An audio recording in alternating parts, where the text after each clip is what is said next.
السلام عليكم ورحمة الله وبركاته. رسالة على السريع كده لأولياء أمور طلبة وطالبات الثانوية العامة. أرجوكم التزموا الهدوء، أرجوكم بلاش تفضلوا ورا ولادكم. أول ما يخرج من الامتحان أو أول ما تخرج من الامتحان، ها عملت إيه؟ حليت السؤال ده إزاي؟ ها هتجيب كام؟ ها. أرجوكم التزموا الهدوء وارحموا أولادكم وبناتكم في أيام الامتحانات بالذات. من فضلكم وفروا لهم الهدوء، وفروا لهم الراحة النفسية، وفروا لهم الأكل الصحي، وفروا لهم الوقت اللي يقدروا يذاكروا فيه. بلاش تشغلوهم وتشغلوا نفسكم معاهم.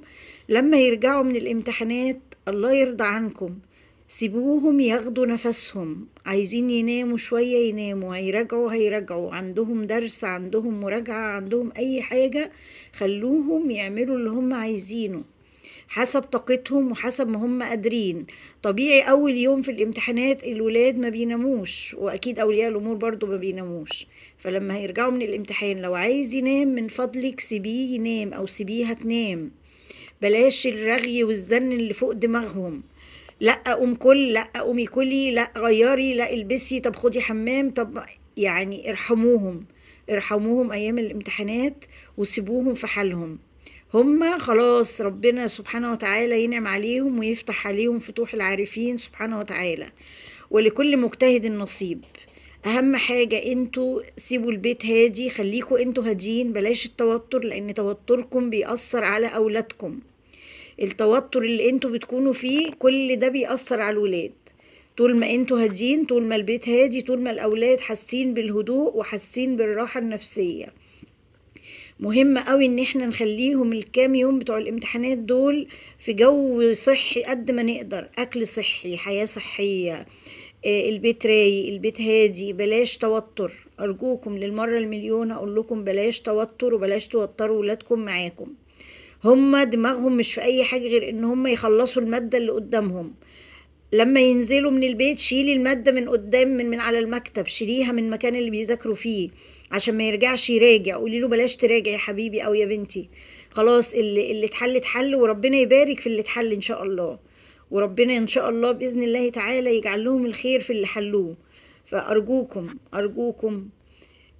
روقوا بيتكم، روقوا دماغكم، روقوا لولادكم الحياة. خليكوا هادين، بلاش توتر، بلاش عصبية، بلاش أسئلة كتير، وبلاش زن فوق دماغهم كتير. خلوهم يستمتعوا الكام يوم دول. هو طبعا مش هيكون استمتاع، هم أيام المذاكرة وأيام الامتحانات دي بتكون طبعا من الأيام اللي يعني اللي فيها تحدي كبير. وللأسف احنا البلد الوحيدة اللي بيعملوا قلق للثانوية العامة.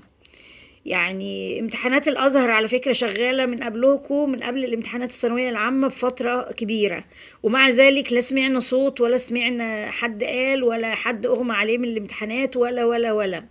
برغم ان هم بيمتحنوا امتحانات اكبر من امتحانات الثانوية العامة والمواد بتاعتهم اكتر بكتير جدا. ولكن سبحان الله، يعني ربنا اللي بيبارك بقى في الولاد وفي اهاليهم ان الدنيا بتبقى هاديه في امتحاناتهم. وهم ما زالوا بيمتحنوا على فكره مع الثانويه العامه. ولكن طبعا ما بنشوفش غير مشاكل الثانويه العامه والصريخ والزعيق واللي خرجت من الامتحان واللي اغمى عليها واللي ما عرفش ولي الامر عمل ايه، ولية الامر عملت ايه، والقعده قدام المدارس والحركات اياها اللي اولياء الامور المصريين دي بيعملوها. فأرجوكم وفروا لنفسكم ووفروا لأولادكم الهدوء قد ما تقدروا. وإن شاء الله إن شاء الله ربنا يفرح قلوبكم بإذن الله ويفرحهم. ومحدش هياخد أكتر من نصيبه، لازم تعرفوا كده. إن كل إنسان ربنا مقدر له هيدخل كلية إيه، هيشتغل إيه، هيتجوز إيه من يوم ما اتولد. فاللي احنا بنعمله في الحياة ده هو سعي وتحصيل حاصل مش أكتر.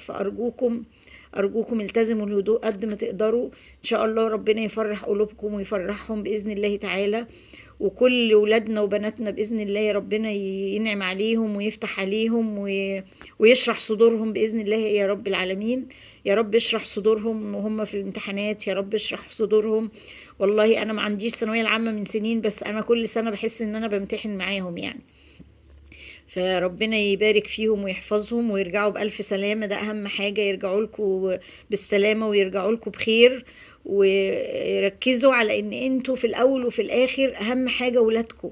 سيبكم ان هيدخل جامعة ايه ولا هيعمل ايه ولا جاب مجموع كام، كل ده بأمر الله سبحانه وتعالى. وطبعا زي ما بنقول لكل مجتهد نصيب، يعني اللي بيجتهد وبيعمل مجهود زيادة اكيد ربنا بيديله وبيوفقه. ان شاء الله ان شاء الله تخلص الامتحانات على خير، ونتقابل بقى اخر يوم امتحانات. السلام عليكم.